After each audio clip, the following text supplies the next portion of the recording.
ألا من كنت مولاه فهذا علي مولاه، اللهم وال من والاه وعاد من عاداه. My name is Sabina Kanani, and I'm originally from Mombasa. I was born in Mombasa, Kenya. I have very fond memories of Mombasa. I remember my early childhood there, a very happy childhood. I remember the schooling there. I was in Mombasa till about standard 4 before I immigrated to the UK. It was probably the first flight I got on from Africa to UK, and the move was, I think I was very young, so I had 1 year of primary education in the UK, and then obviously did all the secondary education in Birmingham, and have been living in Birmingham ever since. My parents are no more at the moment, but I've got 4 brothers, and I had 1 sister, which unfortunately I lost a few years ago. I had a very loving relationship with my family. We were very close because I was the second youngest out of the siblings, and because obviously I was the mischievous one. So I had a very nice upbringing and very nice childhood. Before I got married, after leaving school, I started working as a dental nurse, and I qualified as a dental nurse, and worked as a dental nurse for a few years. Later, after getting married, I changed my career. I became an Asian mental health practitioner. So I started up a career in counselling for the Birmingham and South Solihull Mental Health Trust, and I've been sort of working for them for 25 years. I was very passionate because with my own personal experiences, I felt that there was a gap where I didn't have that support and that service which I would have benefited from. So it naturally sort of attracted me to that career where I felt there was a need for talking therapies where people could ventilate, people could talk about their emotional and psychological issues. I was born as a Hindu, and my parents was brought up in a very religious environment, especially my mother was very religious. I too practiced Hinduism religiously and fully, but from a very early age, I had some very sort of bigger questions about life, and always felt that I didn't get the answers in Hinduism. And sort of when asking the questions, I was always told that just believe and don't ask too many questions. And this sort of happened from in fact, when I was in Mombasa, because when I was in Mombasa, I used to get very attracted to the azan being recited. There was a nearby mosque where I lived. And although I couldn't understand Arabic or anything at that point, but I used to just love the azan being recited. And then sort of there were experiences when I was in my teens in Birmingham where I would speak to people of other religions like Jehovah's Witnesses and Christian missionaries, and would invite them in and speak to them about wanting to know about their religion and what the beliefs were and what the practices were.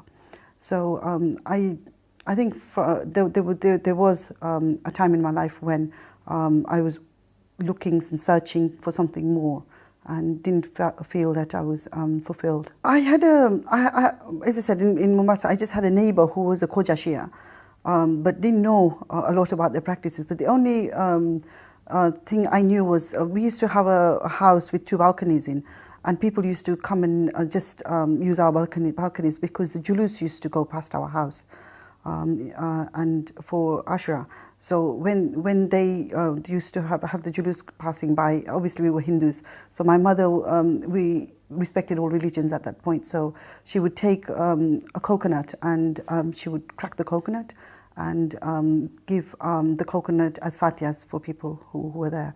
So it was a sign of respect for Islam. So I mean that was only what I knew about Islam at that point.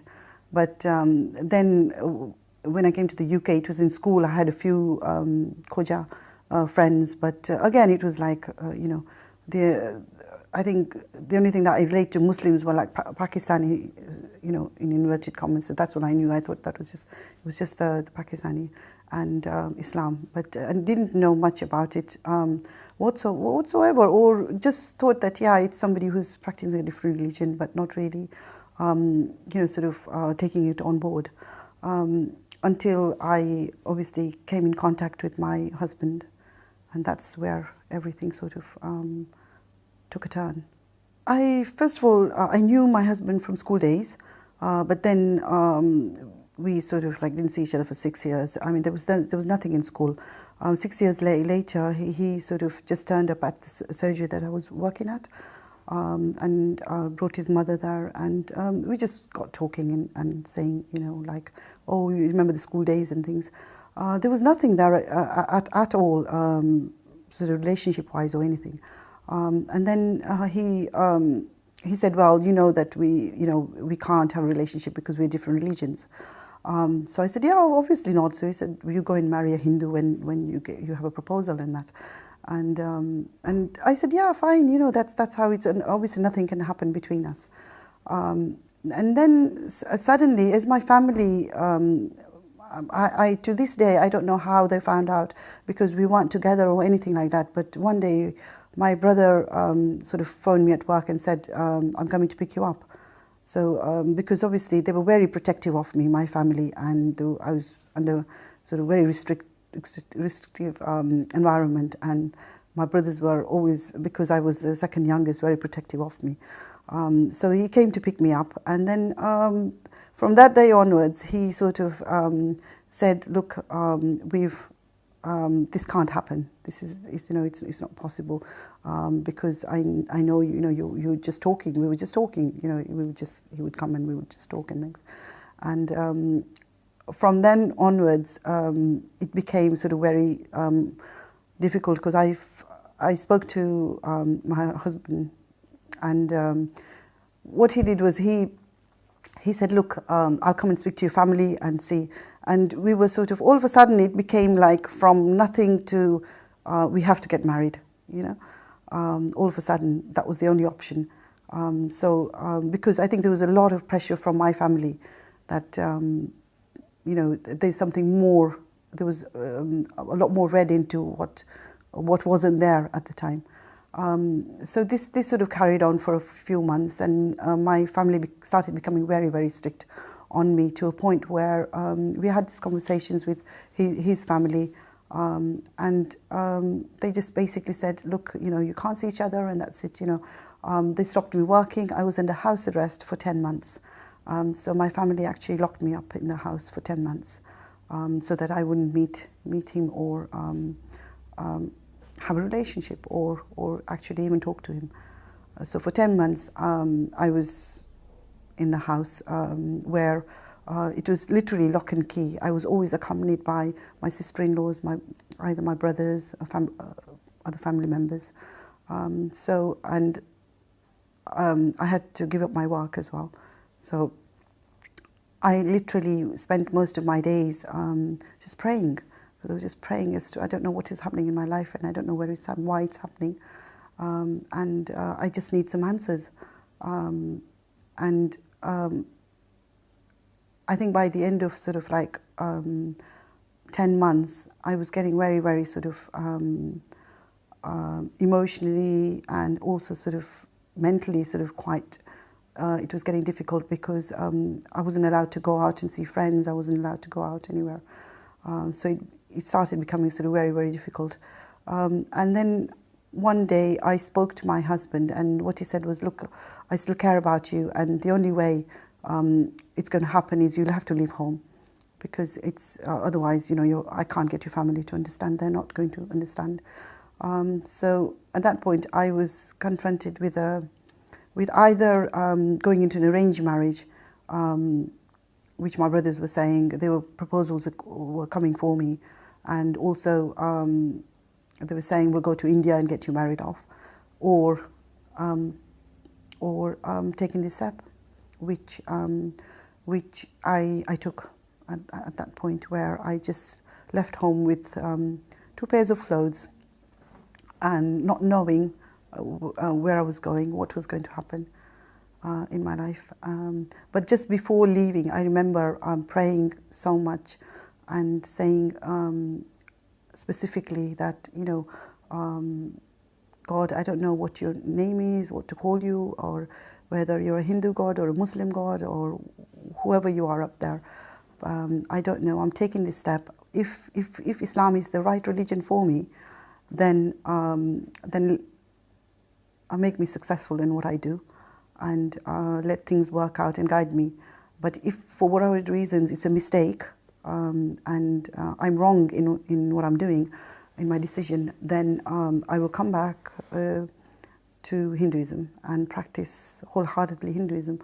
And if it's Islam, then I will practice Islam and be faithful to that religion for the rest of my life. And I think the challenges were because it was people that you love, it was your brothers, your own immediate family, your blood relations. So there were a lot of turmoil with emotions. Also the outwards things like community, people from outside. And they were obviously, there was this fear of what will people say, how do we explain this? Because we are going back sort of 20 years, and at that time it was, you know, sort of very, very difficult thing for Hindu and Muslims to have a, sort of get married. Just, he gave me, I mean, like there was a one Know Your Islam book which during the 10 months that I went through and read, and also for that year which I was at home, I fasted in the month of Ramadan as well, under it was taqiyya or sort of so for that month, and it felt very right for me, even though I didn't know where it was leading. But after marriage, I had a lot of opportunities to research, to do courses, to do a lot of training, find out more about the Ahlul Bayt and Shiaism, and which has been an ongoing journey, even now, which we say knowledge never stops from cradle to grave. I think it was, obviously my husband was the medium because he was a Shia from the Shia Khoja community. So there were obviously conditions at that point that you would have to convert and obviously become a Shia Muslim at the time. So that was, I think it was a medium for me to come into the, via the marriage, into the religion. So came straight into Shiaism. So at that point, it wasn't researched into. I think it was later where I started looking into other sects, and I still feel that I'm rightly placed. I think I made it all right with my parents, because I think my parents, from the time where they would cross the road if they saw me, to the time where when my father passed away, I managed to go and see him. And also when my mother passed away, she actually resumed contact, well, I resumed contact with her. And I think she was quite satisfied and quite sort of happy with the fact, with the person that I turned out, because I think she said any religion can't be bad if you've turned out the way you've turned out, because obviously she saw me grow from who I was to what I had become. Changed tremendously, because I think it was a total adapting a new identity, which came from a name to the way I dressed, to the way I related to people, embracing new community members, new friends, because everything that I'd left behind had to be replaced into this new religion and the new community. And it took me through the journey of becoming a wife, daughter-in-law, sister-in-law. There were quite a few roles within as a community member, and finally, you know, sort of feeling a very honoured mother of two boys. And through those roles, and I still maintained to follow the duties and the obligations as a community member as well as a family member.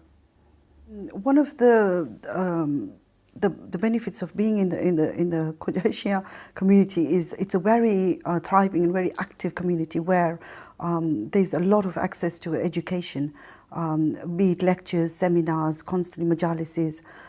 So I was right from day one. In fact, we actually got married in just after Muharram Safar in the 80s. So at that point, since then onwards, you know, I've been attending regular majalises, sort of courses and training and things, and that's where the research has come from. Where and also having you know, friends who are from a different school of thought, to be able to speak to them, and obviously having the curiosity because you're a convert stroke revert into another religion. So I think it's been a sort of ongoing journey. Even now, I'm learning and finding out more about, I mean, not just Shiaism, but other sort of school of thought, because I'm doing a lot of interfaith work within the community. And because I saw a gap, I felt that there weren't enough support for converts and reverts coming into the community or into the religion. So that's one of my sort of future initiative that I would like to look into, starting up a support group or something, where I thought that maybe I could have had more support, or others could have had more support. I want to be able to offer that to other people. The hijab concept, I think initially it was very much a sort of a traditional custom which was expected because you had married into a family that, yeah, you okay now, you're a wife, so you are a role model, so you have to wear it. So I think initially I started wearing it sort of on and off. It wasn't continuous. But it was an expectation rather than something which I understood and chose to wear it at the time. Although I don't think to this day there is anything that I've had a disagreement or felt that no, I shouldn't do this as far as the practices are concerned. But having said, there are also some things where now you challenge and you ask more questions as to why do we do this, or what's the rationale behind this. So I think with the hijab, I did wear it sort of on and off, but I started wearing it permanently. I was blessed to go to the ziyarat of Imam Hussein al-Islam in 2011, where it was a life-changing experience. And it was very, very spiritual for me, because everything that I'd heard over the years from the mimbar, I actually could relate to it and see it. And whereas there were just stories, now there weren't stories, it was all real. And when I prayed at the harams, and there was, at that point, when I came back, it was, I was asking myself as to, I've submitted to Allah, I've, you know, following the religion, I'm doing everything. Why am I still holding back wearing the hijab full time? And at that point, I decided to wear it full time. As I said, we're in the process of looking at support for converts and reverts to the community. But I think I was very fortunate in a sense that because I had an identity when I came into as so-and-so's wife or so-and-so's daughter-in-law, that support, they could relate to me as a person, because I was already somebody in the community. But had I come through on my own, I think it would have been difficult. And you know, there is still room for improvement as far as the acceptance of converts and reverts stands. I feel there's a lot more, but as I said, for me, the community welcomed me with open arms, and I think I've been supported in all the things that I've liked to do as a community member, and work together. So I've been very lucky, I think. From my experience, I feel communities can, I think it needs to come from both sides, where converts and reverts need to have a certain way of trying to fit in and try and get that belonging that they seek within a community. And on the other side, for the communities to be able to, because I think at the moment it's difficult for communities to, I still get stopped and asked as to, you know, what made you change your religion, what made you convert? Because I think it's still difficult for people to actually understand why people do it. And also the fact that I don't think communities sort of understand the sacrifices and the pain, and sometimes there's a lot of things, painful trauma involved for the converts and reverts when they're coming to a community. And I think if the communities actually maybe had more awareness around that, that would go a long way, because at the moment I think it's difficult to have that communication. I think basically is to follow, I feel that you just need to follow your heart and really ask those bigger questions, the questions that I asked myself in the early years, as to, you know, what is your purpose in life? Things like just attaining material things in life, and just eating, sleeping, and you know, getting a career didn't seem enough for me. I knew there was something much more that we are created to do in the realms of spirituality.